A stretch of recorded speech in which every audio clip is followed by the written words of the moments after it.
మళ్ళీ వేదిక మీద ఉన్న మా మీడియా మిత్రులకు, మా శ్రీదేవి అక్కకి, మరియు మా ఆర్పి అక్కలకు, అంగన్వాడీ అక్కలకు, ఆశా వర్కర్లకు, మిగతా సోదరిమణులకు, ఇక్కడికి వచ్చిన మా బీఆర్ఎస్ నాయకులకు ప్రతి ఒక్కరికి పేరు పేరున ధన్యవాదాలు. మహిళా దినోత్సవం సందర్భంగా శుభాకాంక్షలు తెలియజేసుకుంటున్నాను. ఇవాళ మహిళా దినోత్సవం. నిజంగా ఇవాళ ఇక్కడ ఉన్న ప్రతి ఒక్కరికి కూడా ఇంట్లో మహిళలకు చేయూతనిస్తూ వాళ్ళని ప్రోత్సహిస్తూ ముందుకు తీసుకెళ్లాలనేసి నేను అందరినీ కూడా మీ అందరినీ కోరుకుంటున్నాను. నా జీవితంలో మీకు ముఖ్యంగా చెప్తాను, నా జీవితంలో ప్రభావితం చేసిన ఇద్దరు మహిళలు నన్ను, అంటే ప్రతి నిమిషం నన్ను కన్న సంధి మా అమ్మ పెంచుతున్నప్పటిదాకా కూడా నన్ను ప్రతి క్షణం ఈ రోజు కూడా ఆమె ప్రభావితం చేస్తూ ముందుకెళ్తుంది. నేను ఇవాళ అంత గొప్ప హాస్పిటల్ పెట్టడానికి కూడా ప్రేరణ ఎవరు అంటే మా అమ్మ అరుంధతి గారికే అది చెల్లుతుందనేసి చెప్తున్నాను. ఎందుకంటే నేను బిజినెస్లు చాలా ఉన్నాయమ్మా. నాకు సుమారు 25,000 మంది స్టూడెంట్స్ నా విద్యా సంస్థల్లో చదువుతారు. నేను ఆమె ఎప్పుడు చెప్తుండేది, బాబు నేను నిజామాబాద్ నుంచి మా అమ్మ వచ్చింది, ఆమె చెప్తుంది ఏంటంటే, మేము చిన్న ఉన్నప్పుడు మా పెద్ద కుటుంబము గవర్నమెంట్ హాస్పిటల్లో పోయి చాలా ఇబ్బంది పడుతుండే, నువ్వు ఎప్పుడైనా నీకు మంచి పైసలు ఉన్నప్పుడు ఒక హాస్పిటల్ పెట్టరా పోయి అని నాకు ఎప్పుడు ప్రోత్సహిస్తుండే. సరే ఒకసారి హాస్పిటల్ పెడదామని అనుకున్నప్పుడు మళ్ళీ పోయి మా అమ్మని అడిగిన, మమ్మీ నువ్వే అడిగినావు కదా, నీ పేరు మీదనే ఈ హాస్పిటల్ పెడతాను, మరి ఏమంటావు అంటే, నా పేరు మీద పెట్టేడుతుంటే ఒక కండిషన్ అని మళ్ళీ చెప్పిందాం.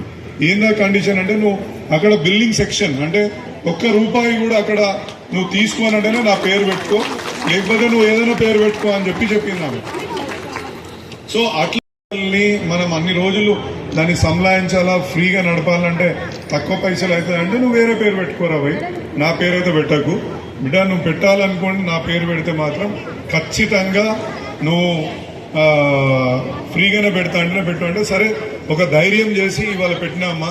సుమారు ప్రతిరోజు 1000 మంది పేషెంట్లు, ఒక 20-25 ఆపరేషన్లు, వివిధ రకాలుగా టెస్టులు, అన్ని రకాల టెస్టులు.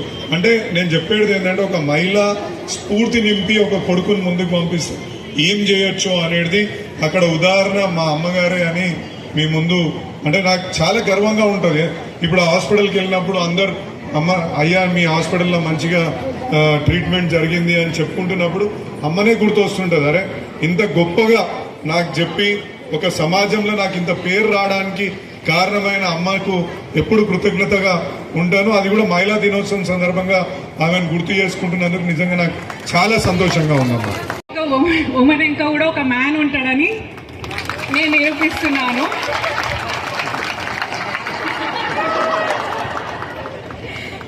యాక్చువల్లీ అంటే నాకు 18 yearsకి పెళ్ళయిందని సార్ ఇప్పుడు చెప్పారు కదా. సో అప్పుడు నేను పెరిగిన వాతావరణము, ఒక క్లోజ్డ్ అట్మాస్ఫియర్, పెద్దల మధ్యలో భయంగా అట్లా పెరిగిన మనిషిని నేను.